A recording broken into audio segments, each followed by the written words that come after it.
Hello, everybody, and welcome to our presentation today on the beautiful country of Panama.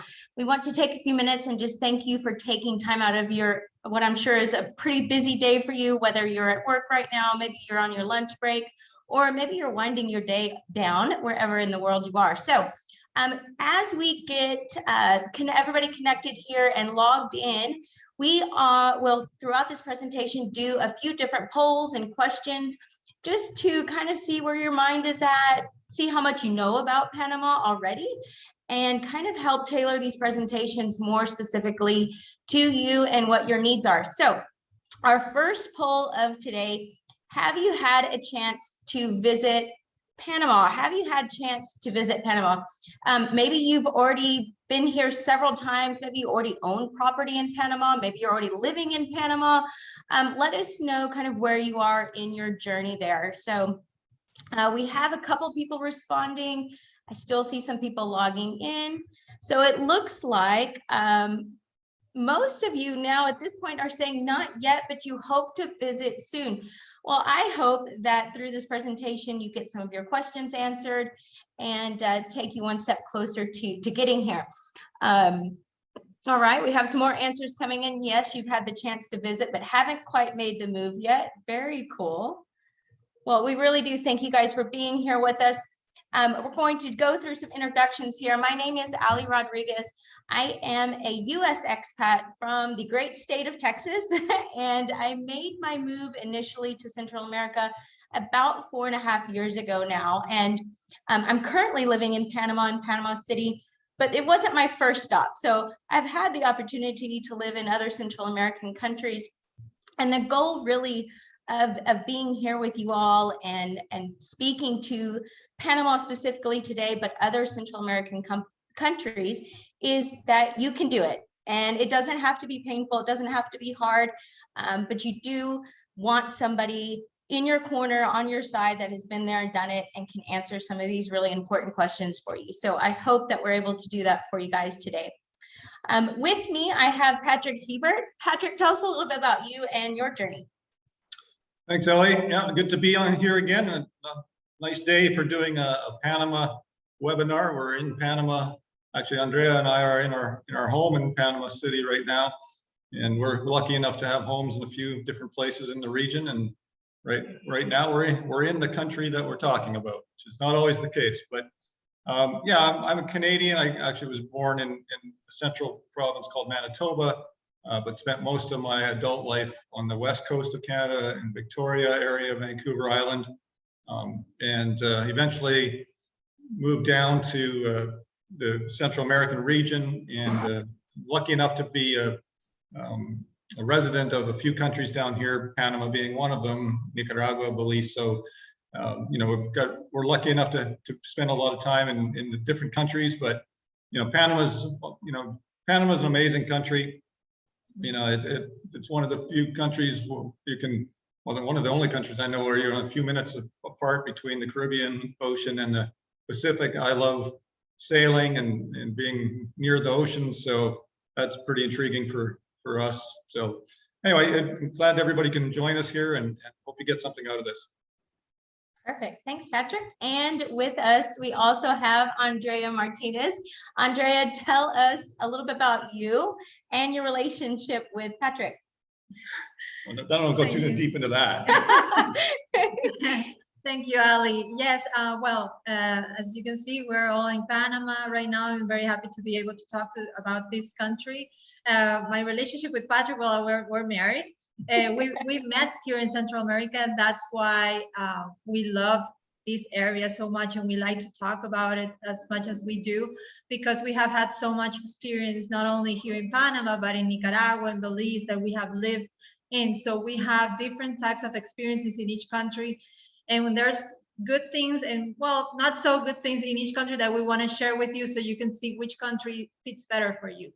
Right now, we've been living in the first country that we lived in was Nicaragua, where we were doing medical missions together in the foundation that Patrick has, with many expats that would come from other countries as well to help in build schools, you know, do dental medical missions, build water wells, something that we love doing in Nicaragua, but also because of work, we had to travel to Belize, and now we have moved to Panama. And that's why we right now want to share with you the experiences that we have had in this country in particular. Yeah, perfect. And something you touched on there, Andrea, is just the fact that because we have so many experiences in the different countries, we're able to compare them. And not everybody's able to do that. So it just brings a little extra touch to the presentation. I don't know if you mentioned either that Andrea is from Ecuador, a pediatrician from Ecuador. So you come with a South American view of Central America as well. Yeah, and Patrick lived in Central America before me, so I practically learned about Central America when I met Patrick, even though I'm Latin America, but I didn't know much about Central America. And we're still working on teaching her Spanish to be as good as mine, but just kidding. And so a little bit about us here is on the screen, and Patrick, this is really, Eco Villages is kind of your baby, essentially. So I'll let you speak to this and a little bit about your team here. Sure, yeah. I mean, Eco Villages is my son Spencer there in the second picture, and mine formed a company a few years ago. Really, we focus on designing communities that are minimalist, generally have some, tiny homes in them from the minimalist standpoint, eco-sensible, which is really our kind of term that's not eco-fanatic, but we use eco-friendly techniques and concepts when it makes sense, and sustainable communities. And I think a lot of people are getting into more sustainable living, permaculture and all the different things that come along with wanting to be a little bit more self-supporting and less dependent on others. We're not going to focus very much on eco villages today, because we're really talking about Panama, but in the future, we're going to have some webinars for anybody that's interested, kind of talking about the different communities that we've designed in many different countries, almost all the countries throughout the region here. So we're definitely going to focus on that for people that are interested. So Spencer is one of the co-founders and really the brains behind a lot of the minimalist and eco designs. Andrea, my wife here, is become really although you're a doctor, you've become one of our property experts as well, and part of that is just experience, right? You've been at all the communities and spent time there and got to know the people and really can help people direct to what makes most sense for them, in each country. Juan is our finance director and make sure that all the bills are getting paid and all those things. Herman is our chief architect. We have our kind of our marketing and finance department and of our office is here in Panama. Ellie, you're in that office right now. We're just a few blocks away from you in Panama City. Herman leads our architectural team, which is actually based in Managua in Nicaragua. And so we have a few different locations, but right now Ellie, Andrea, and I are all in Panama City. And Ellie's probably blocked a little bit there by our video, but you get to see her anyway. So. Yeah, and something I wanted to mention, you talked a little bit about the philosophy, which I don't think we'll go too much in depth today, but really kind of closing the circle there about why we as Eco Villages team is doing presentations like this is to help people and to help them find a place to plant their flag, and going through the process with people has really helped us to identify what those needs are, what the considerations should be at the forefront of your mind when looking at any of these countries, and today specifically Panama. Right, and that kind of fourth point on there too, the liberty point. I mean, I was coming down to Mexico mostly in earlier part of my life in the 80s and 90s, and ultimately expanded that into 20 some years ago or so, started coming down to Central America. I mean, I still kind of consider Mexico North America, and below that is Central America. But now there's a lot of people looking for other countries and plan Bs for landing pads for themselves, and either that or rental revenue investments or whatever it might be. That's part of the we're really big into the freedom and the lifestyle that you really get down here. Andrea and I have a great lifestyle. We're lucky enough to live in a very low cost countries, and so you can really have kind of a very affordable, luxurious life, something that would cost a lot more in the US or Canada or Australia or Europe. So, we can live very well for, a fraction of the cost of what it was for me in Canada. Right. Yeah, absolutely. And we'll talk about that more specifically here in a couple of slides. So why are you here? We're going to go through some common relocation questions. Again, maybe you're not planning to live here full time. Maybe you're thinking of investing in a real estate property or something like that. We're going to answer some of the questions that you may have regarding Panama specifically. We are going to tell you the truth. Some of it may be ugly and some of it may not be what you want to hear, but we're going to tell you anyways. And then we'll take you one step closer to that final determination of whether or not Panama should stay on your radar, or maybe you should consider other places. So poll number 2, what is most important to you when considering, I'm just going to go ahead and launch this, when considering deciding to live or own in a new country? So this is multiple choice. You can pick more than one answer here, but what are you considering? What's at the top of your mind? Is it cost of living? Is it, what kind of life you're going to live once you get to your new place? Is it safety, healthcare, proximity to your home country? Maybe you have other real estate investments or family back in your home country that you want to be able to get to quickly should an emergency arise. Potential for that investment appreciation, a variety of experiences. Most of Central America is very diverse in what it has to offer in the way of adventure and excitement. Is that something that's really important to you? Is climate important to you? And kind of getting used to a new community. How well are you going to be able to integrate into your new home? And if there's if there's something else that's at the top of your mind, go ahead and find that Q&A section, and you can drop that there. And we'll make sure to kind of address those things, those challenges at the end of the presentation. So a lot of you, in fact, it's pretty evenly split. Quality of life, everybody answered that was something that you were looking for as a quality of life. Very cool. Cost of living, safety, and healthcare ranked really high. Investment appreciation and climate and weather. Well, this is a good place to start for sure. So, all right. We are notorious for kind of taking these presentations out a little longer than the scheduled hour. So I just want to let you guys know if at any point you need to jump off and go along with your other daily business, please feel free to do so. We will be sending you the entire recording in the following day or so that you can go back and review any points that you may have missed or that you want to revisit. So, Andrea, where is Panama? Tell us. Well, Panama is in Central America. As you can see in the red area over there, is on top of Colombia, and after Panama, you can see Costa Rica. The official language of Panama is Spanish. Even though many people talk about the language, and sometimes they have a little bit of it's a little bit scary to go to a language that is not yours. But Panama City is a country where they are very used to get many foreigners visiting, many expats. So many people here speak English as well. So they're bilingual. Even the schools, the kids, the new generations speak both languages. Also in other areas that you go, for example, in the healthcare that we're going to talk about later, many of the doctors speak both languages. So you're never going to have that problem in Panama about the language, how you can communicate with the people, right? The currency is the Balboa, but they also use dollars, the US dollars, and it is 1-to-1 with the Balboa. So you don't have to exchange it.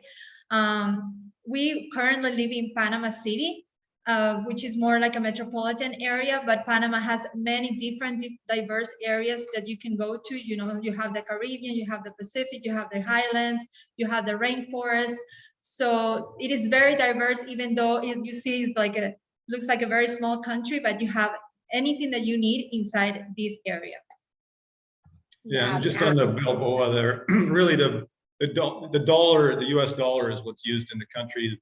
In fact, they don't print any Balboa paper money anymore. It's all US dollars. The only Balboas you see are the coins, which make it a little interesting at least. But, Yeah. but you know, it is a one-to-one. So realistically, you're working in US dollars in the country. Yep. And so why are folks choosing Panama? So these are really just the top 3 reasons that we have heard and experienced ourselves.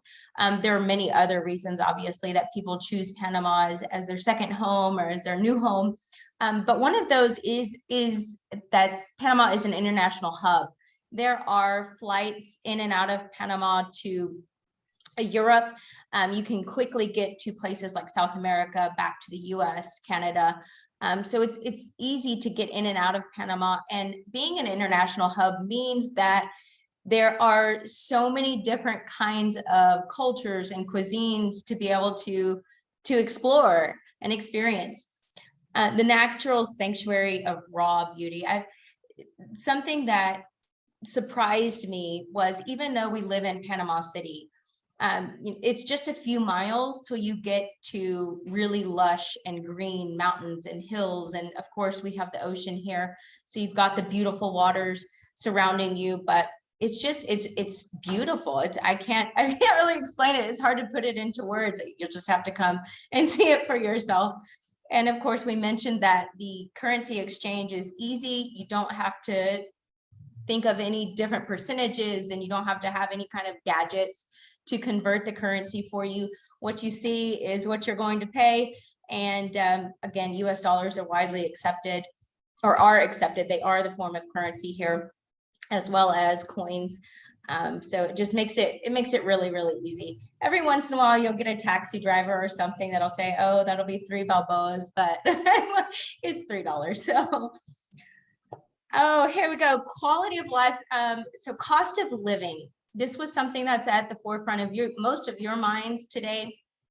And it really is for a lot of people that are looking at relocating, especially for people that are close to retirement years and are potentially looking at retiring in a new country. They want to know if, you know, that monthly pension is going to, how far it can go. How far can I make that pension go? So really, cost of living is going to depend on quite a lot of things.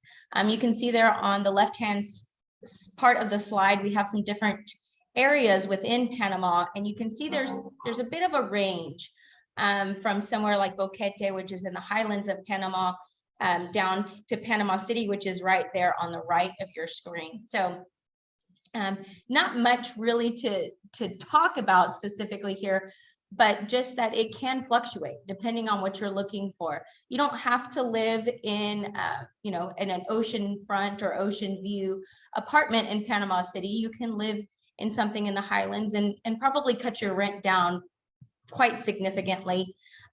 For somebody like me who loves to cook, my husband and I cook dinner pretty much every night. Our grocery bill is pretty high because we do go and we have a lot of food supplies at home. I think but you must you know, be eating escargot or something for $13 a month. you Yeah. know, We're going over to their place for dinner. So Yes, we're like, why are you spending so much? our budget's about half of that or less, but so we're coming over for the tenderloin and the escargot. Yeah. we do. I will say it's kind of our guilty pleasure. You know, we love seafood. There's a local seafood market, which, you know, is a lobster tail that you would expect to spend quite a high dollar amount for. In the United States, you're going to spend about half that what you would spend there. So we do eat really well. We keep our food, our fridge and our pantry stocked. But on the flip side of that, you know, we don't go out to eat very much. We're eating at home, you know, 6 to 7 nights a week, and then leftovers for lunch. So for us, that's just our lifestyle. Of course, if you're thinking that you want to go out and you want to experience the different gastronomy in Panama, I encourage you to do so. Just make sure that when you're figuring a budget or a cost of living that's comfortable to you, make sure to put in those experiences. And you'll see there things like transportation. Uber here, we don't own a car yet. That may be a little bit down the line, and Patrick, I'll let you speak to that a little bit. But Ubers are very cheap. Ubers and taxis are really, really affordable. So for a month of going and buying all those groceries and Ubering to work and things like that, you know, it's about $100. And then of course, electricity, depending on how you use it, can be a little bit higher here in the region, to be expected. But you know, that's a true life, real life experience for you. But Patrick, tell us about cars, because I know you're kind of a car guy. Well, I'm going to comment on the rent first, because I know you wanted to be conservative and make everything, you know, realistic and high, but you know, at $1,800, $2,000 a month, you're living really, really nicely. I mean, that is waterfront, you know, 2 or 3 bedroom in Panama City. In Panama City, you know, as good. Well, our place, for instance, is considerably less than that, and we have a 3 bedroom waterfront place, you know, in Panama City, in the center of the Balboa, which is the most expensive area of Panama City. So you really do, you know, have you know, I mean, you can. We were renting a place for a while when we first came here, and it was $900 a month, and it was a 2 bedroom, very nice place. So nice view as well. Yeah, the deck, everything. So yeah, that's certainly at the high end of the spectrum, I would say. So don't get scared by those numbers. And it depends, right? It's whether it's Panama City versus Boquete or versus David or something. You know, they're all different depending on how, you know, popular they are, how many expats are in that community, etc. But we already talked about the groceries. We've decided we're just moving in. We're getting adopted by you guys. So we're $1,300 a month. I think we go out for dinner and spend less than that. So. It's less with Uber Eats. Yeah, I do like the one thing about being in Central America and various countries is, you know, some of the conveniences from North America are gone, right? But in Panama City, it's a very metropolitan, like it's considered the Dubai or Manhattan kind of Central America, and you have all the things like Uber and Uber Eats and that stuff. So we do, when we're here and we're not in Belize or Nicaragua, we do take advantage of the fact that they've got those conveniences. So we do a lot of Uber Eats, you know, and sit at home and wait for the food to be delivered. But you know, and you call me a princess. Was that out loud? But on electricity, I would say too, that electricity is fairly expensive here, and that most of that goes into your air conditioning, right? So the more square footage your home has, and the more cooler you like it, the more expensive that's going to be. But you know, obviously, in some of the communities, all the communities that we design, we put in a lot of work into the eco-sensible side of it, which means generally solar panels or wind power or something like that. So that's more of a, you know, like our apartment here, that would be a 3-bedroom apartment. That's over not using a dishwasher. That's over 2,000 square feet. That's kind of probably a typical monthly bill. Cars. I mean, one of the beautiful things about Panama is the price of cars, and there's a lot of wealth in this country, and there's a lot of wealth in the city. So you know, when you have that affluence, people are turning their cars over fairly often. So you could, you know, somebody with a really nice Mercedes or something, after 2 years, they decide they want another one, and the value of that Mercedes that they had before is way down. And you can buy some amazingly good deals of like perfectly good condition cars that are older here in Panama, which is not always the case in other countries where it's cars tend to be fairly expensive because of all the importation and everything. But you know, all the major brands are here, and you know, they're just very inexpensive.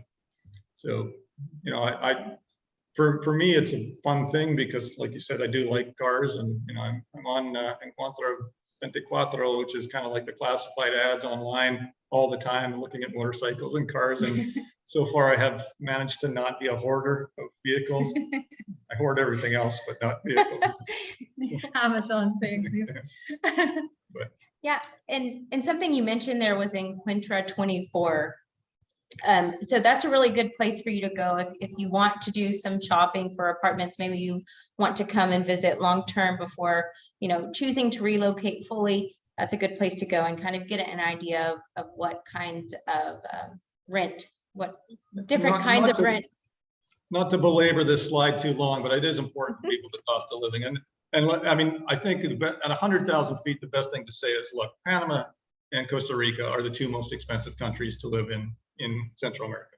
if you really want, if cost of living is far ahead of the other weighted categories that you're looking at, you probably should be looking at Honduras or Nicaragua, Salvador.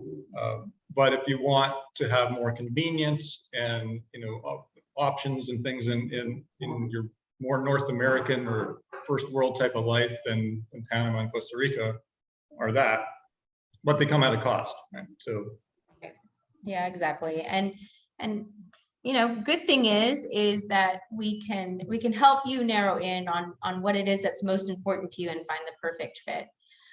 So just another point here is just if you're picky about where you shop for groceries, if you're okay shopping at the fruit side, the roadside fruit stands and fruterias, then you can decrease your cost of living. Whereas if you're going to shop in the supermarkets that have the imported goods and things like that, then your grocery bill may be a little bit higher. All right, safety. Again, this is another really big topic that comes up. People want to know, how safe is it? How safe do you feel? And something I will just kind of preface this with, because I know, Patrick, you wanted to really kind of dive into this a little bit further, is these are our experiences. We're here, we're telling you about them, and we're sharing them with you. But do your own research. Get here yourself, put yourself in the environment that you want to be in and see how safe you feel, because we can talk to you about it all day long, but you're not going to know how you will feel until you actually experience it yourself. So that's all I'm going to say about that. But go ahead, Patrick. Yeah, I mean, I kind of feel like a broken record a bit sometimes when we're talking about safety in Central America, but for the sake of everybody that hasn't seen some of the other webinars, we'll repeat that message, which is, realistically, Central America gets a really bad rep on mainstream media typically, and especially in North America, but it is a very safe area. I mean, as long as you have a normal lifestyle, and like I always say, I mean, if you're a drug dealer out at 2 a.m., then you probably have a safety issue. But if you're a regular person like we are, these countries are all very safe. And Panama is always among the top 2 or 3 in terms of safety in Central America. Nicaragua, Panama, they're both very safe countries. We try to be fair and, like you said earlier, say the good, bad, and ugly about it. This site that we got these stats are certainly wouldn't be the way I'd rate it. Excuse me, the way I'd rate the country, but I think it shows that there was 20 different contributors. Well, when you have a safety site, how many people just randomly go onto a safety site and say, you know what, I'm going to rank Panama in terms of safety. When you do that is when something's happened, right? Your car was broken into or something, and you go, you know what? Now I'm upset. Now I'm going to get on this site and I'm going to tell people all about my car getting broken into. Well, I've never had any issues like that, and knock on wood, but I'm sure these stats are a little bit skewed towards people that are really kind of thinking about safety at the time, right? So, sorry, but you want to say something? No, I'm just thinking also that you are from Canada, right? So for you, as you have heard about what you're saying, the mainstream media, and from a person from Canada would think that Central America and Latin America is very unsafe. I come from Ecuador, so I come from the city, a big city, which is called Guayaquil, and that would be one of the less safe cities in my country. So I am a little bit paranoid of what it is when it is about safety. So when I met Patrick, I would always want to have every door closed. He would leave everything open. Like, he's very like that. Very Canadian. Very Canadian in that way. But I can say that when I moved to Central America, and I told this to Patrick many times, so it's not like I'm just saying this because I'm talking about the country, but I would say I feel safer here in Central America than I would feel in my country. Because like Nicaragua, for example, I know we're not talking about it, but it's a place where you feel that people don't have much malice there. You can go anywhere. We drove everywhere from north to south in Nicaragua, and we're doing the same thing here in Panama. We go everywhere. The only thing is just be smart about it. You have to know which areas of the city are not very safe. You can find it pretty easily where you don't have to go. We have a car, so he drives around. We have gone to those areas because we get lost. but we do it usually at time. We went like 3 or 4 times, but Apparently still, we get lost a lot. yeah. But still, you're it's a daylight and you get out and you're fine, right? It's not like you always have to be looking around. But if you're walking in the city, we're living like in the Cinta Costera, you can walk there, you see people at night jogging, walking. So it's like any other city in the world. Like if you do the same thing in the United States, if you're in a big city, you are not going to go at night to certain areas of the city. It's exactly the same here. But even on that point, the Latin American culture is, you have dinners much later. Like I know when we go visit your friends or whatever, the visit starts at 10 at night.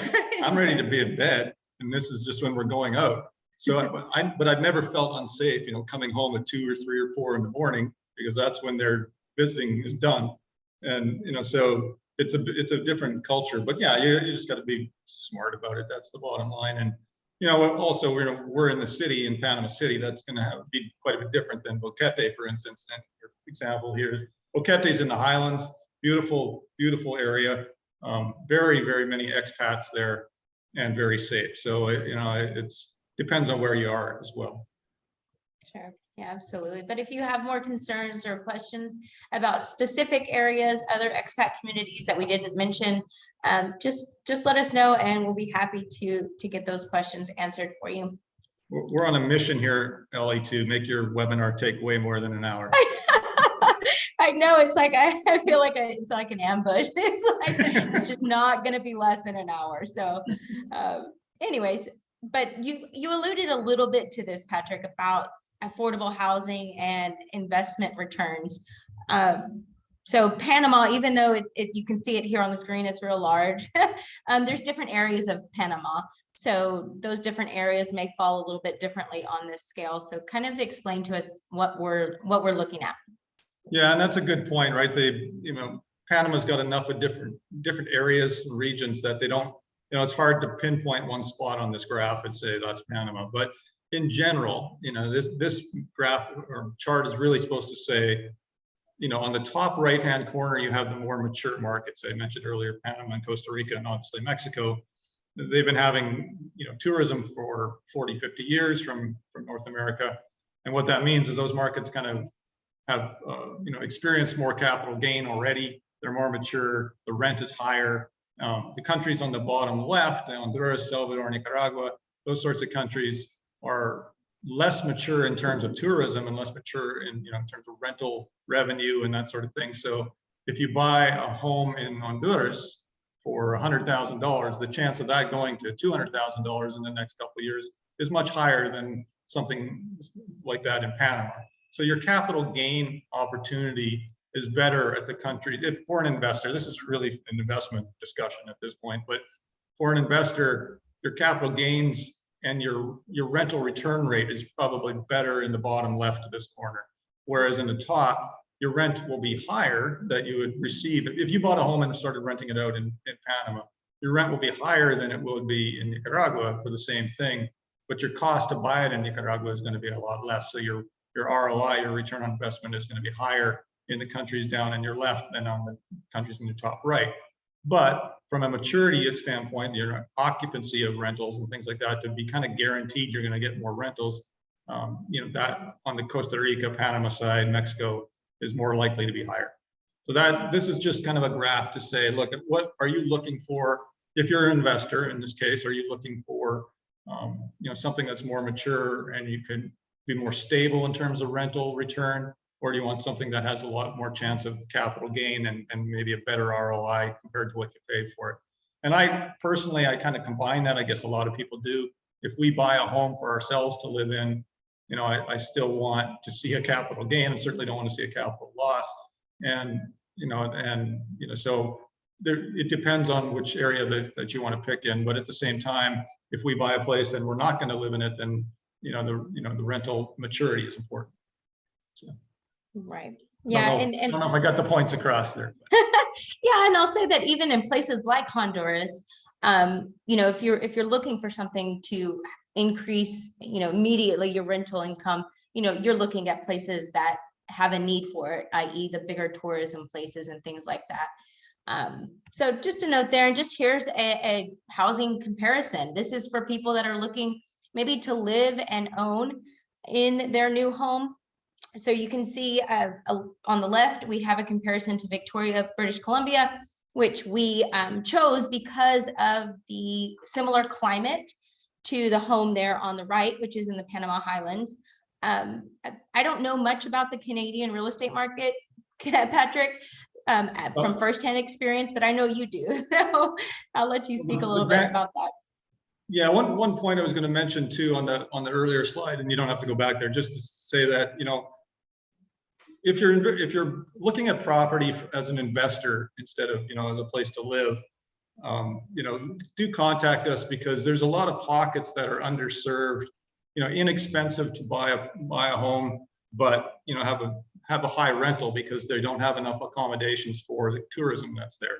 And that's always a good sweet spot to get in, a low price to buy and a high rental return. So just worth contacting us, because we're in this business, so we know all these kind of areas, right? So yeah, Victoria is on Vancouver Island. It's right across the strait from Vancouver City. That is kind of one of the most expensive areas in Canada. You know, the Toronto area has some similar, but you know, I mean, we talked about temperate climate and comparison, but realistically in Victoria, you can get days that are freezing in the winter.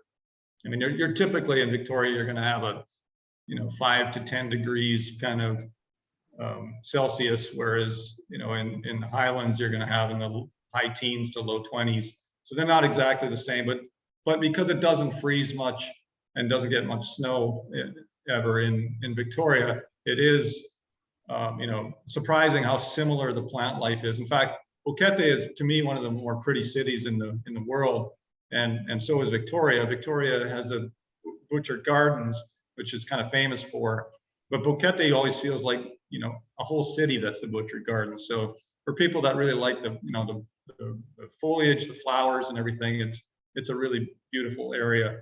But you can see it's probably, you know, well, it's not really comparing apples to apples, you know, a standalone home to an apartment, but or a 2-bedroom to a 1-bedroom. But you know, the point is that it's a lot less expensive to purchase something. You know, for instance, the one in the Boquete, the gated community in the Highlands area versus Victoria. So you'll get a lot more bang for your buck. And what a lot of people do, and including us, is, you know, for us, there's only 2 of us right now. The kids are grown up. So we chose, you know, when you sell a home in Canada, let's say you had that apartment there for $400,000 in Canada, you can buy 3 homes for that down here. And so, you know, one could be in the Highlands in Panama, one could be, you know, in Belize on the Caribbean side, and one could be in Nicaragua on the Pacific side. So that's kind of what we've chosen to do, and have the, you know, the luxury of being able to do that. We can say, okay, let's be here for 4 months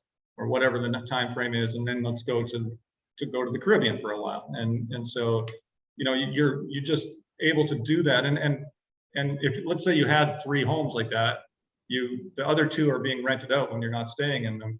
You know, they're more than generally paying for themselves. So you can almost make that lifestyle, you know, a revenue generator than using up money. So that's kind of the point of this slide, is to say that you get a lot more for your money down here. Right. Yeah, absolutely.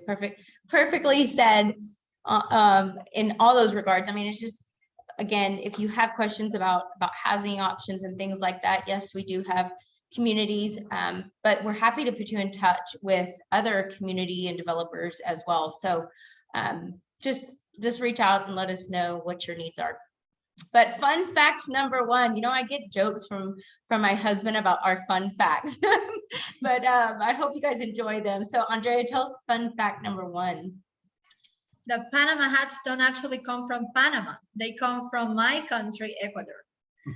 But they're really, really nice hats. And it was funny because when I came here the first time, I was like, but these hats, why do they call them Panama hats? They're made in my country. But but you know, Panama is, I don't know now, but usually Panama has been more well known worldwide than Ecuador for a long time. So they made it famous. So I'm very proud that they made our hats famous, even though they call them And Panama hats. I can't even find my Panama hat, so I was going to wear it for this presentation. That's okay. I'm sure you'll have another opportunity, Patrick. Yeah, and we've talked about this a lot already, kind of just sporadically throughout this presentation about the climate in Panama. Again, it really depends on where you choose to settle. The highlands are going to be a little bit cooler at night than the city will be, and vice versa. So there is a diverse climate. Something we get asked about a lot is natural disasters, hurricanes, earthquakes, and things like that. And truthfully, of course, they're in the region. We're in a pretty active volcanic region, so there are earthquakes and things like that. As far as hurricanes go, because Panama is geographically situated the way it is, I don't even think I haven't come across any information about hurricanes actually hitting Panama. Well, there's two reasons for that, and Panama is the only country down here that goes east to west, basically, versus Right. north and south. And so its Caribbean border is facing north. So if the first reason is actually that most hurricanes don't come that far south. And, they're more like in the Gulf of Mexico area, sometimes down a little bit further, but rare. And down here, they rarely get them. And if they do, they just kind of skim across the top of the country and die out. So yeah, there's more earthquakes here. Being from Vancouver Island, there's a website there you can look up, and it just shows little red dots of where the earthquakes are, and every day the island's covered in red dots. He's passionate about earthquakes and weather. When we met, when he was living in Nicaragua, it was always like, oh, another earthquake, another earthquake. He would just show me because he would get it in his app. So it's something that he loves to see. I guess I'm intrigued by natural disasters, apparently, but yeah, in Ecuador we're used to that too. So like we always have like little earthquakes, and we're not like it isn't something that we get panicked about. Well, I grew up in the prairies. In the prairies, you have tornadoes, right? So that was the only thing that we would have. And so when I moved to the West Coast, first of all, then they were along the earthquake zone. And when we moved to the East Coast or the Caribbean side, you're along the hurricane zone. So I think it was just that these were new type of things to me. Yeah. Yeah, and something to note there too is like just be aware of it, and that's definitely a question that you should ask when you get to whatever part of Panama that you choose to settle in. Is what standards are the homes built to, because not all standards are followed the same as they would be in North America. So just kind of circling out that conversation is be aware of it and know the right questions to ask in the area you end up in. And that's sorry to belabor that point, Ellie, but that is a good point to make. That, like for instance, the Eco Villages homes that we design, they're 99% concrete homes with, if they're on the Caribbean side, they've got a category 4, category 5 kind of glass and that sort of thing. So you can build to those standards, right? Like they do in Miami or whatever. Right? So it doesn't, if you're building a wooden stick home or something, that would be a different story. But you got to build for the environment. Right. Exactly. So speaking of environments, we have our next poll. Which environment is ideal for you? Are you looking for a beach kind of life? Are you looking for a slower paced living with your toes in the sand? Are you looking for kind of a jungle environment? Really lush greenery, mountainous surroundings, maybe some monkeys hanging out in the trees behind you? Are you looking for something urban? Are you looking for a Panama City? Are you looking for someplace that gives you the close conveniences that maybe you want to move to another region of the world, but you don't necessarily want to give up the shopping and the nightlife?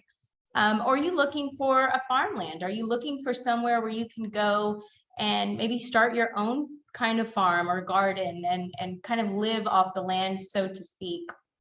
So go ahead and let us know. A lot of you are looking for a beach life. I do see somebody's looking for a mix. So tell us in the Q&A what that mix is for you. What is that ideal situation for you? On the mix there, Ellie, that, I was going to mention that earlier and I forgot, but we've talked a lot about Boquete in this webinar already, and not some of the other areas of the country, but Boquete is amazing for that too. I mean, you're in the highlands, so you can be in a little bit, it's known as springtime all the time, right? You're in a bit you're never too cold and never too hot, but you're only 30 miles, not even basically, from the Pacific Ocean and some great beaches. So down by David, where the main airport is, and you're a little past that and you're at the beach. So if you want to go on a Saturday afternoon to the beach, but live in the Highlands, that's a really nice area too. So.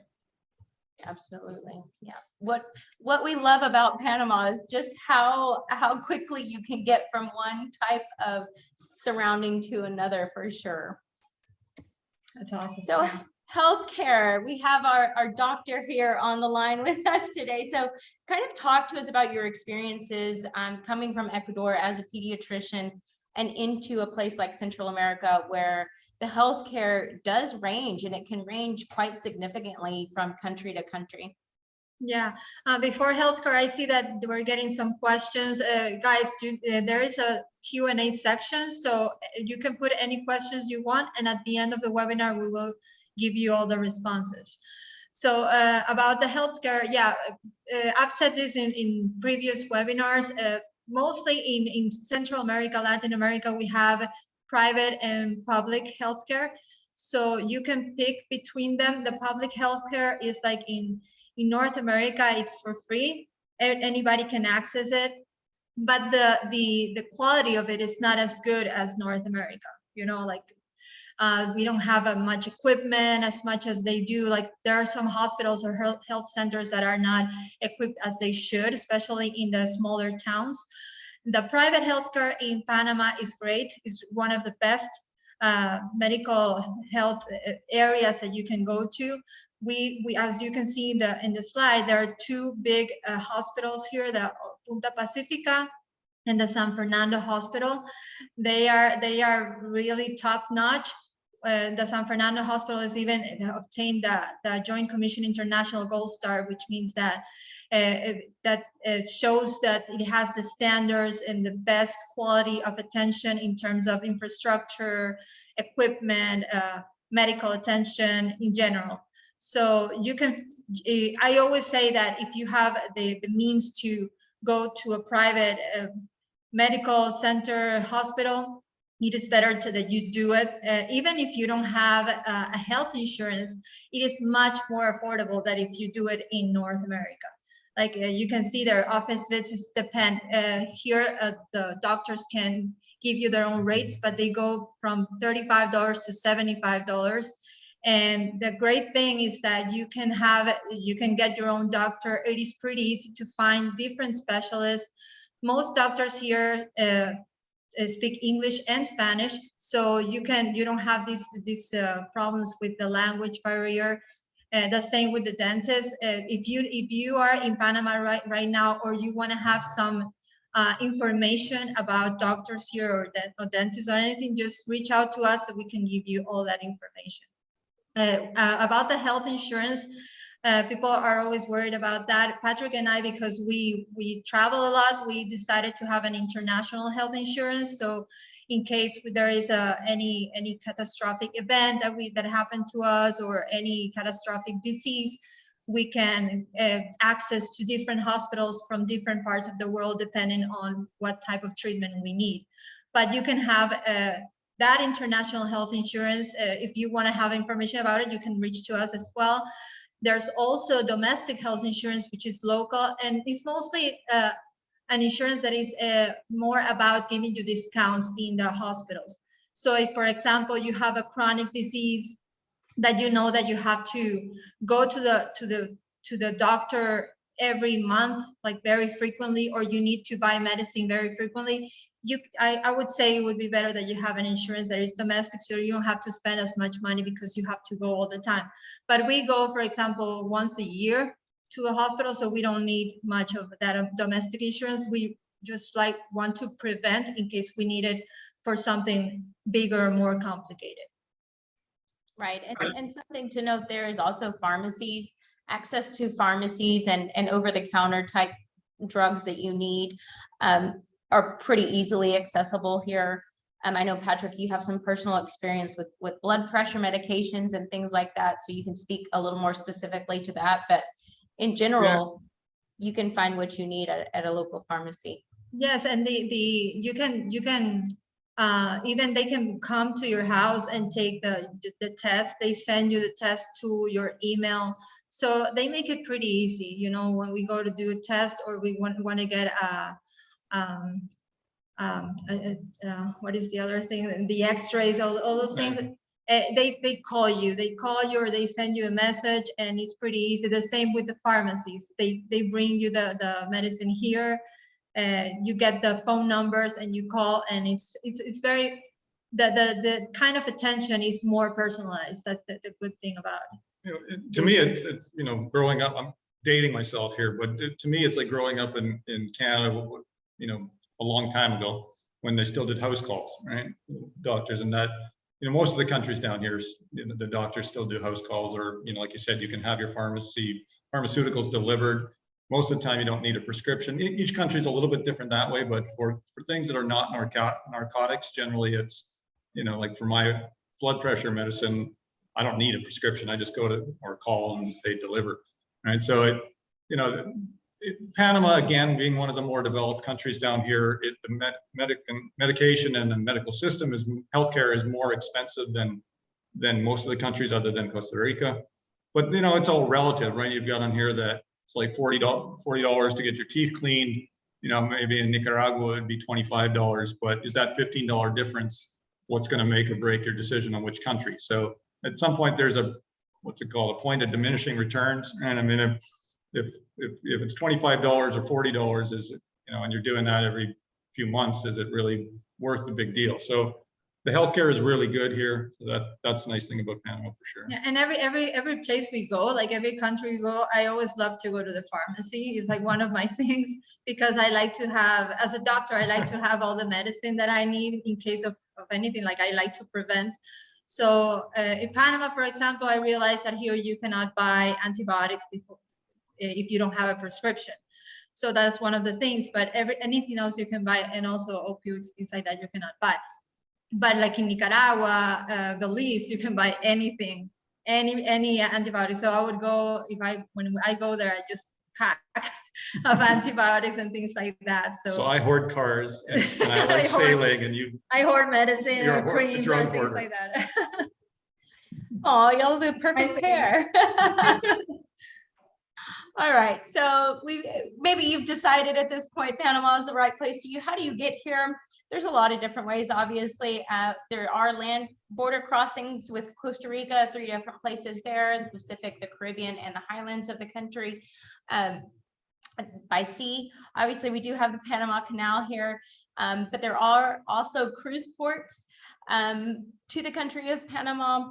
And then, of course, the most traveled way or destination is the Tocumen Airport, which is here in Panama City. And you can see that there are nonstop flights from several different major hubs in the United States. There is a quote unquote international airport in David. But what I found is that they only allow incoming from Costa Rica as far as international is concerned. So the majority of you on the line today will probably fly in at the Tocumen Airport. And from the city, it's about a, 15-20 minute drive from the actual downtown Panama City. So it's quite close. Requirements to enter: you do have to have proof of onward travel, meaning at the end of your stay that, well, they won't actually even allow you to board the plane to Panama City if you haven't got a return flight booked, a bus ticket out of the country that you can show proof of. So that is something to be aware of there. Even as somebody that was moving here and getting my residency, I still had to show that proof of onward travel because I'm not yet a resident. And then, of course, a valid passport, which is 6 months. So it has to be valid for 6 months from your date of arrival. So moving around the country, there's lots of different ways.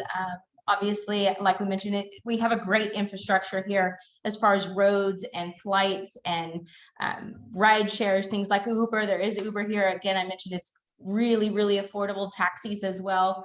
They're the yellow checkered cabs that you are probably used to seeing in places like New York and things like that. You'll want to know about the boat system here, just so you can go island hopping and go see some of these other really cool places that kind of lie out in the waters. But it's quite easy to get from one place to another here. Again, if you choose to own a car, that's an option for you. It's quite easy to buy a car here. You don't even have to be a resident to buy a car in Panama. So something to note there. But do note that you can only drive on your home driver's license for 90 days before they're going to want you to show that you're going through the residency process and are in the process of obtaining a Panamanian driver's license. So, and just think about your must-haves. You know, if you're somebody that wants to be close to a beach, that may help your decision on what kind of transportation you choose to take once you get here. Anything you guys want? Those kind of rules, like the driving for 90 days, are pretty easily fixed with a quick little hop over to San Jose, Costa Rica or something, and then come back. And now your 90 days refreshes again. So I did that for a long time. I have a Panamanian driver's license now, but for a long time I did not. So. Yeah, absolutely. And so here's just some three of the must-dos. Obviously, there's tons and tons and tons of things to do here and experience. The Lost Waterfalls of Boquete. I know we talked about that a lot, but it is quite diverse in what it has to offer folks that want to be semi-close to a beach, but be surrounded by the greenery. Traverse the locks of the Panama Canal. We actually, my husband and I actually did this trip with his dad when he was here back around Christmas time. And even though some people don't get excited about it, I get it. It's like a bathtub filling up with water and draining itself. But it was quite cool. And I do have video footage of that. I'd be happy to share it with you. But the process is it's just astounding that this was a man-made thing. And something that you can definitely go and sit at the Miraflores Museum and watch a boat going through the locks. But if you actually want to experience it yourself, there are tours that will take you from either mid-lock system, which is about 4 to 6 hours, or there's the full Panama Canal tour, which is about 8 to 10 hours, I believe. So depends on what your calendar looks like when you get here. But then, of course, Casco Viejo, and basically that's old Panama City. Quite charming buildings. The architecture is beautiful. The actual president of Panama has a home. His residence is in Casco Viejo, and you can actually drive by it. There are guards that stand outside, obviously. That's how you know when you get there. But just so much to do and see. Casco Viejo is quite touristy. Lots of little shops where you can buy painted Panamanian hats and things like that. But definitely, I really like Casco, mostly because it feels like you're in Madrid, Spain, because it's really, really old feeling and feel very European. So it's lots of great little bars and restaurants and things. So it's a very cool part of the city. And the contrast to have it just beside the city, right? The modernity. We're looking up because we're looking out our window at Casco right now. So Casco and the boats that are lined up for the Panama Canal, we live about a mile from the canal. So. Really quite cool, all the different stuff you can experience for sure. And I did mention this, but the San Blas Archipelago, you've probably heard about this, and I'm probably not saying that word correct, but this is the Caribbean. So there are over 365 islands and keys in the San Blas kind of system. So you can literally go and visit a new island every day of the year. So if that's something you want to do, you're definitely going to want to look into a boat to be able to go and visit all those places. And speaking of the Panama Canal, here's our next poll. And what's funny is, even though we live here, I did not know the answer to this until I did some research. But how much revenue does the Panama Canal bring in per year? Do you think it's 100 million, 500 million, 2 billion, a trillion, or no clue? And the reason why I put this in here is the reason why Panama does feel so much more advanced than other countries in the region is because it does have this Panama Canal. Sometimes you'll hear it referred to as the ATM of Central America, because as a boat comes through, it's a cha-ching every time. So it does produce quite a bit. And in fact, 86% of you got that answer correct. It is 2 billion. So currently the Panama Canal brings in $2 billion worth of revenue for the country of Panama, which gets put back into the economy, which helps with the road systems and public transportations and things like that. And I see here that it is 3 o'clock. We are on the hour. We are almost finished with our presentation. These last couple of slides aren't something that we'll get into details very much because everybody's situation is a little bit different. So again, we'll be happy to answer questions offline about your scenario specifically, but banking. Do you need to open a bank account when moving or relocating to Panama? Patrick? What would you say That's there? my cue. Yeah, that was it. We're loving listening to you. Yeah, I was waiting for the answer. No, you don't obviously have to open an account. I mean, if you're a US or Canadian or European resident, your credit cards and bank, debit cards will work fine here. Obviously, that can be a little clumsy after a while if you're always taking out cash, and you might want to have a local bank account. I don't want to focus on this too much, but happy to take questions if you want to send us emails later. Really what I've got a lot of questions on in the last couple of weeks is, partly spurred on by what's going on in Canada, but people are interested in opening bank accounts outside of their existing country. And there's really, at a very simple level, there's really two types of bank accounts, I would call it. And one is an offshore bank account, which is really more for asset protection and for not so much daily use of that bank account. You typically don't have debit cards and things, paying bills and things like that from that account. And then a more what I call an operational bank account, which is your typical neighborhood bank or credit union or whatever it is that you're used to banking with.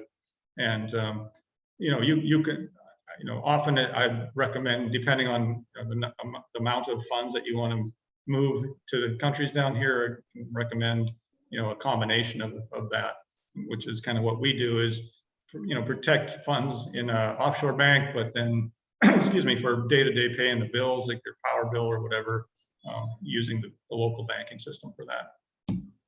Yeah, absolutely. And again, we'd just be happy to share some more specific information on that with you.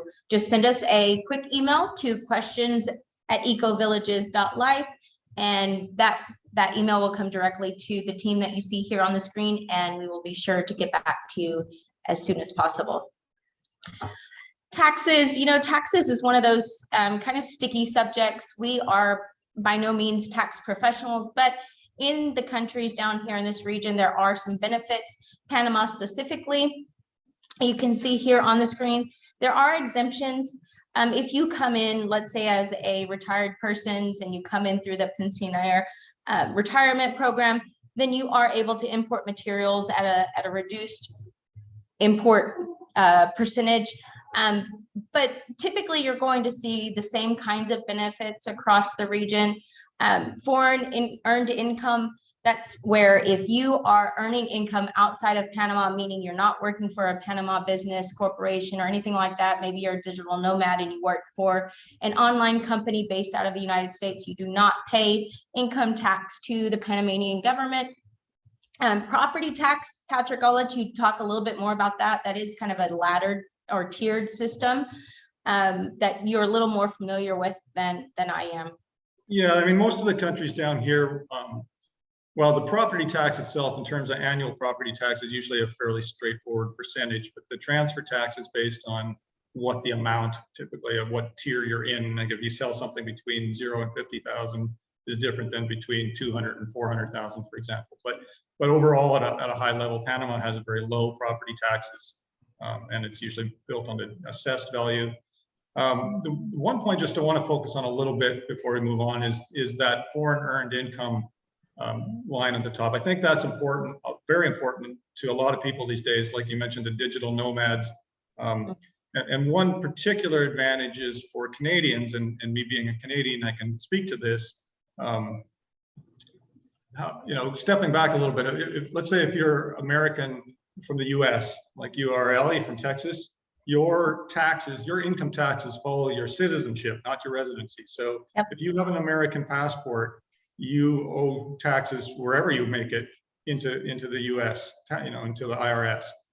For Canada, it's tied to your residency and not your passport. So I have a passport from Canada, but I've let my residency in Canada go. I'm a resident down here now in Panama. One of the countries down here is Panama. And so what that does for a Canadian is I no longer have to pay taxes in Canada.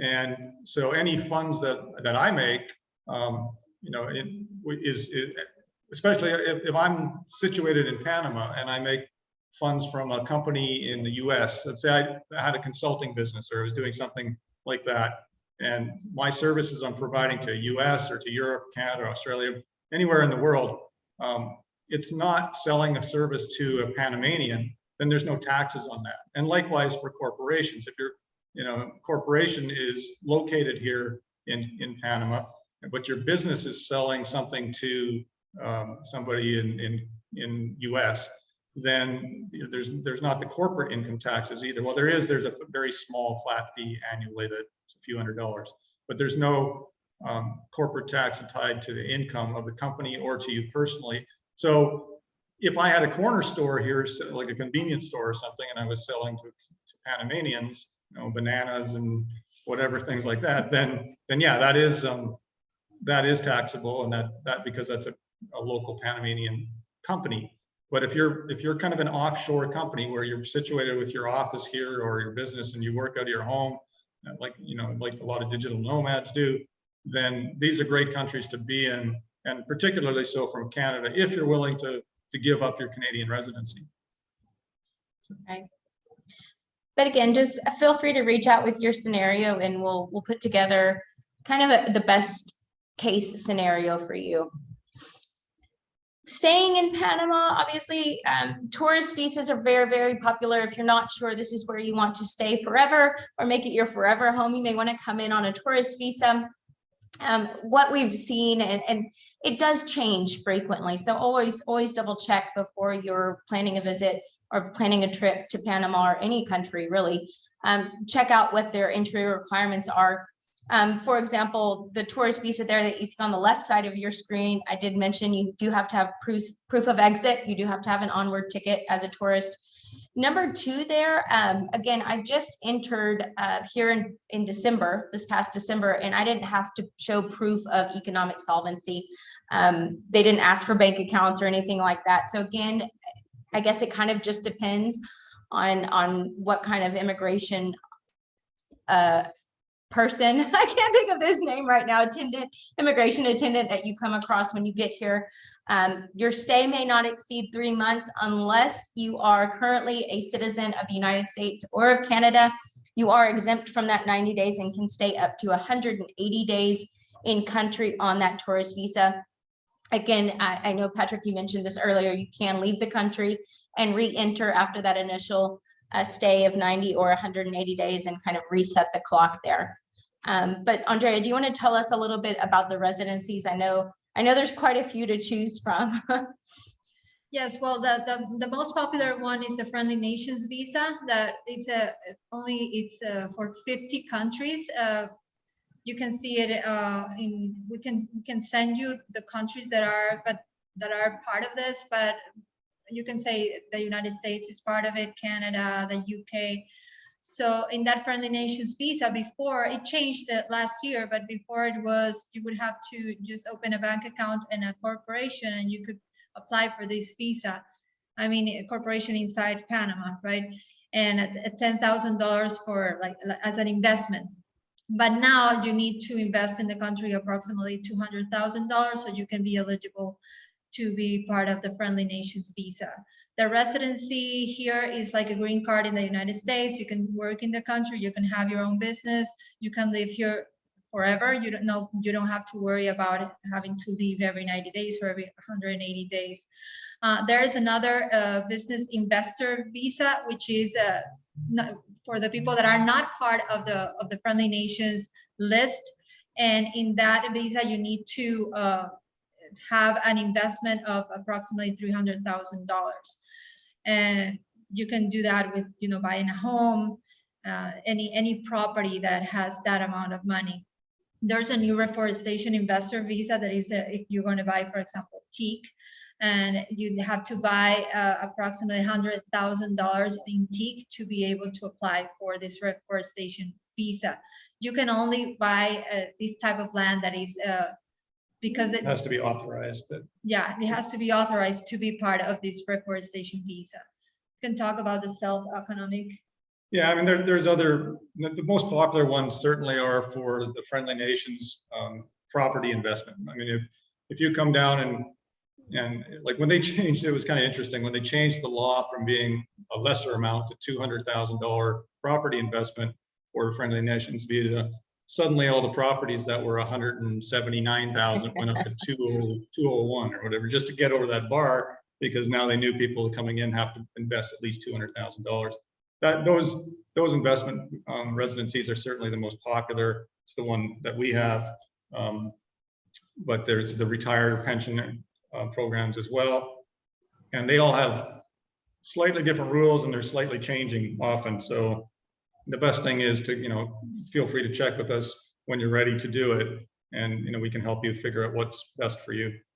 Yeah, and something to note there too is because we do have relationships with residency attorneys and lawyers in the countries that we operate in, we are able to get you directly in touch with those people. They're trusted. We've had previous clients work with them, so we know kind of what the process looks like, and we know that you'll be well taken care of, rather than going out and trying to find somebody on your own and not knowing who you're getting in touch with and who's on the other end of the line. So again, happy to make that connection for you.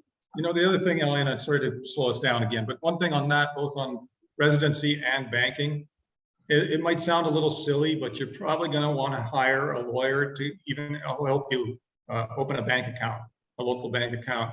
I'm stubborn and I would try these things on my own and prove to myself basically that it wasn't worth the effort. These countries have a lot of pressure put on them globally not to allow money laundering. So when you're opening a bank account, there's a lot of questions and a lot of checks and balances to go through. And it's just sometimes, some things will expire and then you've just got your other form and blah, blah, blah. And it gets frustrating. Banking is very slow in these countries, in terms of opening an account is very slow compared to walking into a branch in Miami or something and just getting an immediate account. So it's one place that, we get nothing from this. We can certainly recommend you, to certain lawyers, but from all the experiences I've had and experiences my friends have had and people we know, sometimes it's better just to bite the bullet and say, look, I'm going to pay a few dollars to the lawyer to get this done for me and save yourself the frustration. Yeah, they're basically advocating for you. So it's useful. It's a good tool to have in your pocket for sure. Well, and the thing is that a lawyer has the relationship with the banks already, right? So if the lawyer says, yeah, this is a good person, I checked them out, then the banks are, okay, I checked that box now, I don't have to worry about it, right? So that just makes everything happen so much faster. Yeah, absolutely. And wow, that was kind of a heavy section between banking and taxes and residency. So we're going to get into some fun stuff here before we let you guys go.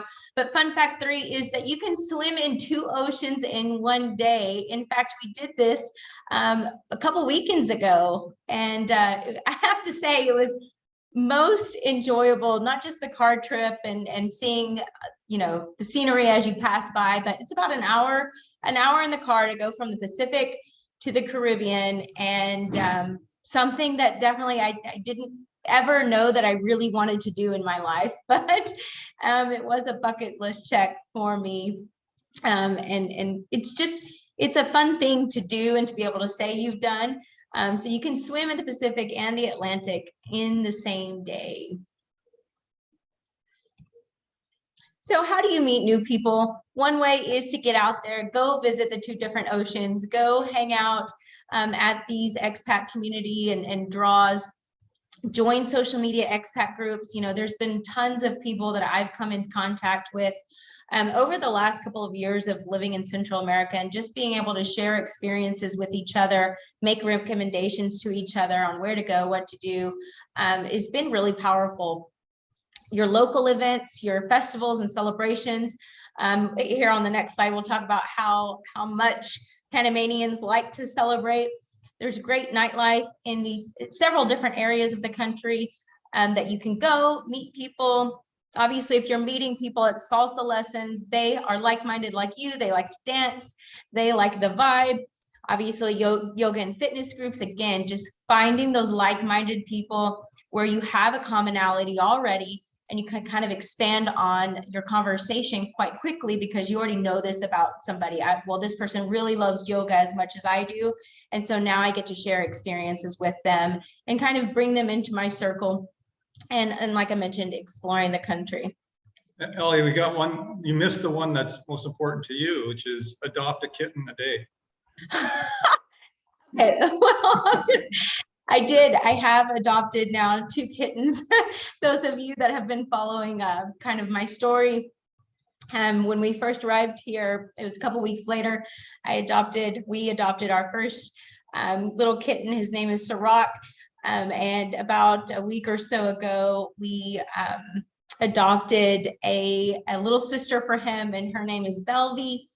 And it's really fun to see them interact. And I'm at the office most of the day, so he needed a friend, Patrick. But it's my fault. You can definitely, and by meeting people at the adoption agencies, even they'll give you recommendations. Obviously going to get your hair cut. Those are all things you can do to kind of bring people into your tribe. But what if you're bringing family? What if you have kids? And Nicole, I saw some of your comments there in the Q&A section. So there are options for schools. There are public and private schools. A lot of expats choose to do go the international school route. There are several here in Panama City to choose from. The one that you see on the screen here is actually a French immersion. So just to kind of show you the variety that you have when choosing a school, you're going to get a better quality of education. You're going to get the high standards be applied to the curriculum. And not only that, if your child that grows into an adult ends up needing to go to college or wanting to go to college in another part of the world, these international schools are accredited, and those credits can follow them to those colleges. But another thing to note is extracurricular activities.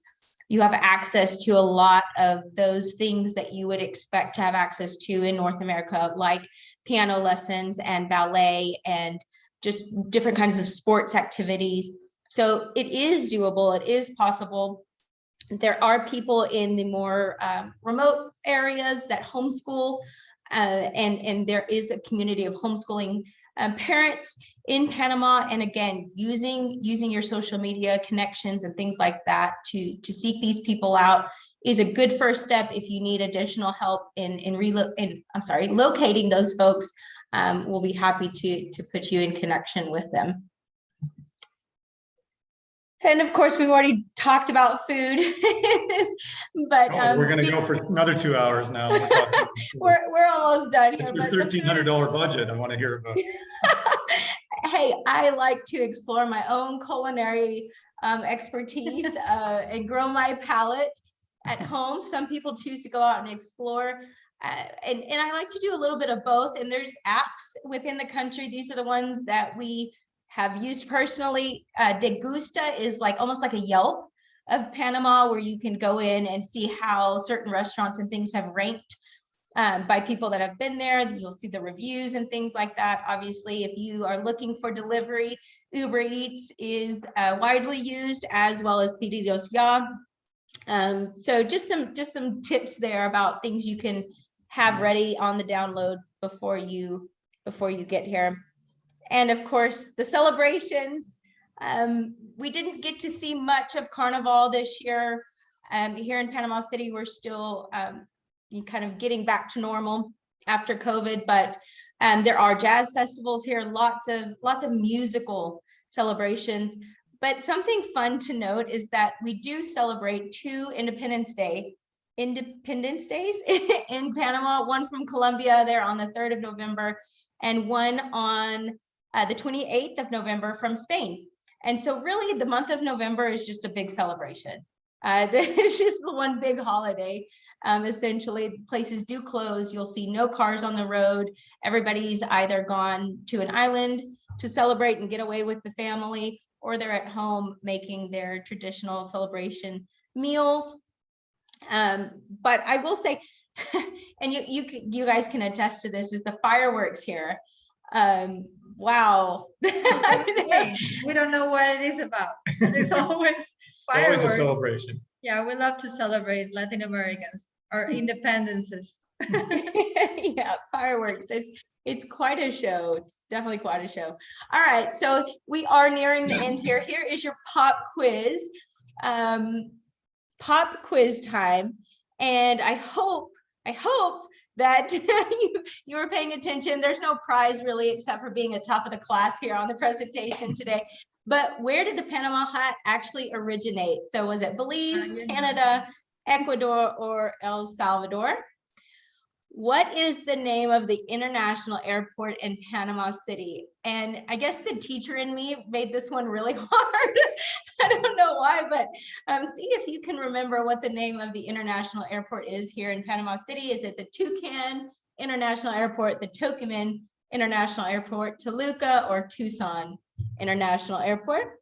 I would have failed the courses. I gotta put on my glasses to see the difference. How many islands are part of the San Blas Archipelago? I gave you a really good hint on this one. Is it 57, 195, 365, or 9? And which two oceans are you able to visit in one day? Is it the Atlantic and Pacific, Indian and Atlantic, Pacific and Arctic, which would be really interesting, or Arctic and Atlantic? Wow, you all made 100. Well, no, oh, we had a Toucan International. It is the Tocumen, but I think Toucan is a much better name for it. Yeah. Yeah, and Ecuador. Oh, we had some confusion on the Panama hat. So yeah, it originated. Come on, guys. It originated in Ecuador, but Patrick, they were giving a nod to Canada there for. I guess because you're Canadian. Just because you're beside me. So here we go, guys. So how did Panama rate on our compatibility scale? You know, this one's really a subjective thing. It's based on our experiences and experiences of those around us. Again, nowhere is probably going to be perfect, and you may rank certain things or certain topics higher than others, which would mean they get a different kind of score. But overall, we gave Panama a 94 out of 100. Obviously, they're a little bit lower in the visas and residencies because of the threshold that you have to meet in order to qualify for the residency, but pretty good in the other sectors.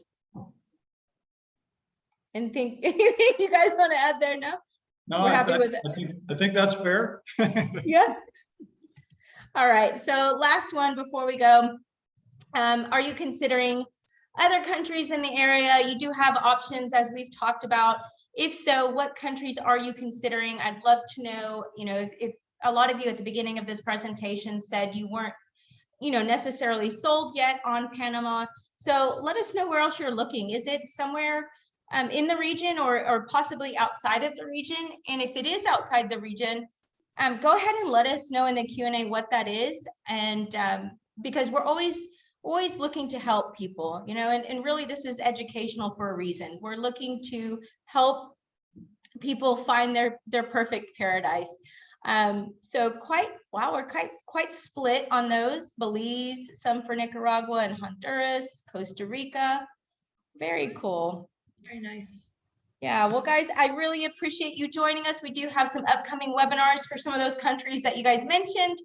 We did our Belize webinar last week, and if you missed it, we do have a recording of that. Please just let us know that you'd like it, and we'll be happy to send it to you. But feel free to join us for any and all of the upcoming presentations we have to round out the month of March.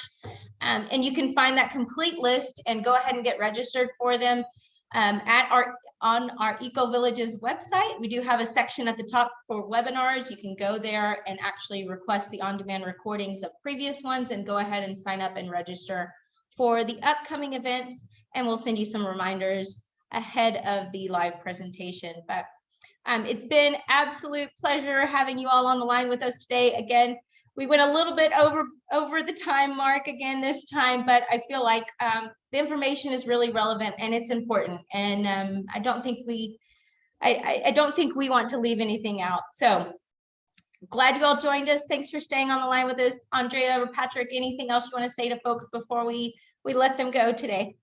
Well, first of all, thanks for joining us. And did we cover all the questions more or less in there? Yeah, we do have a question from Nicole about estimated costs for a lawyer.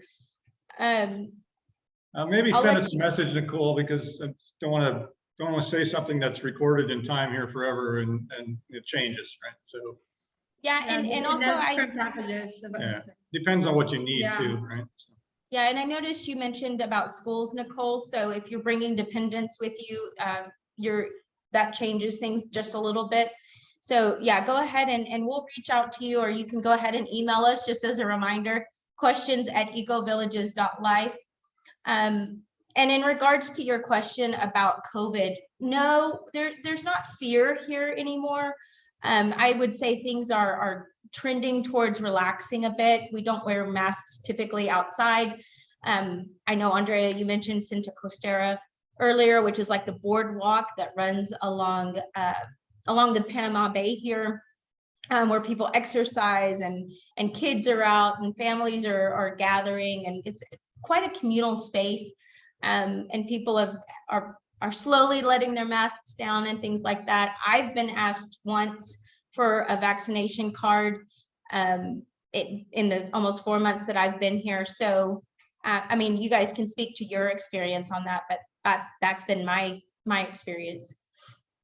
yeah, I think, sorry, go ahead. Yeah, like the same. We have, I don't know if you experience, but I haven't had any experience about nobody asking about a vaccination card. There are places that they ask you for the mask, but those are private businesses sometimes, and it is like up to everybody. But when you are outside, it isn't like you see the police looking if you have the mask or not. You can walk outside and nobody's bothering you or anything, worried about that. It's mostly about when it is in closed spaces, it's people are still a little bit worried about wearing masks, right? Yeah. But not. I got to bite my tongue on this point, is I think masks are ridiculous, but unfortunately there's been kind of mass fear in the world over it now. So even when the laws, the mandates all relax, there's still a lot of people that are, have enough fear left, I guess. And I hope that changes over time soon, so that people can see each other's expressions again pretty soon. But yeah, I mean, in general, again, the countries down here have been, more relaxed in terms, some more than others, but it's hopefully going to become a thing of the past pretty soon. We'll see. Yeah, as long as it is a choice, right? Whoever wants to wear it because they feel better, it's fine, and whoever doesn't, also, it's fine. So Yeah, hopefully and I think because Panama is such an international hub, like we mentioned, and there's so many people coming from all over the place, as those other places are relaxing their regulations and things like that, others will follow suit as well. So that's kind of my personal thoughts about it, but I wouldn't say anybody's really in fear anymore here. Yeah, it doesn't show. What happens All right. in the future, we don't know. Lots of great questions, Nicole. Again, we'll get in touch with you specifically on your residency and school questions to really better fill you in there. But I think the one I saw here too, and we maybe have clarified this already, but Dan had mentioned a mix of mountains and close to beaches, and I think we've touched on that a little bit, by Boquete kind of being to me, that's kind of the ideal area in terms of having the climate that you can pick how we designed a community that's halfway between David and Boquete. So for me, it's the perfect climate. Boquete is a little too cool. Being a Canadian, I don't want to move somewhere where that's cold, right? It's not cold there, but it's cool. For me, it's cold. For you, it's But cold. But David is a little too warm. So Yeah. halfway in between. It's interesting because Boquete is at the base of, or on the edge of a volcano, dormant volcano. But then when you drive from Boquete down towards the ocean, and I've done this number of times, I just put the car in neutral, and it literally going at highway speeds the whole way. It's such a perfect gradual slope the whole way that the only time you have to stop is for other traffic or whatever. But you can choose your height. Yeah, and David is where the airport is. So normally you'd fly into, if you're coming from the States or something, you'd fly into the Panama City, Tucumán Airport, and then have a kind of little hop over to David. And David and Boquete are about 20 minutes, 30 minutes apart. But the other direction is the beach. So you literally are, pick your climate on how high up the hill you want to go. And then you have the beaches right there as well. Yeah. And David also is bigger city. So Yeah. if you're worried about hospitals, schools, you would find everything in David. Yeah. Hardware stores and all that kind of stuff. Yeah. And it's So, only 20 Ellie- minutes from Boquete, from that area. Ellie's dying to get this. Yeah. No, I would never. It's important information, and it's good that we're able to provide it. There's just why people are on the line with us. So yeah. You muted me a half an hour ago, didn't you? Yeah, all we're gonna see on the recording is your mouth. But well, perfect, you guys. Again, if you weren't able to join us for the full presentation, we will send you the recording and any other highlights to mention in the follow-up email. So cheers to you all, and we hope to see you in Panama one day soon. Thanks, everybody. Bye, guys. Thank Bye. you. Bye.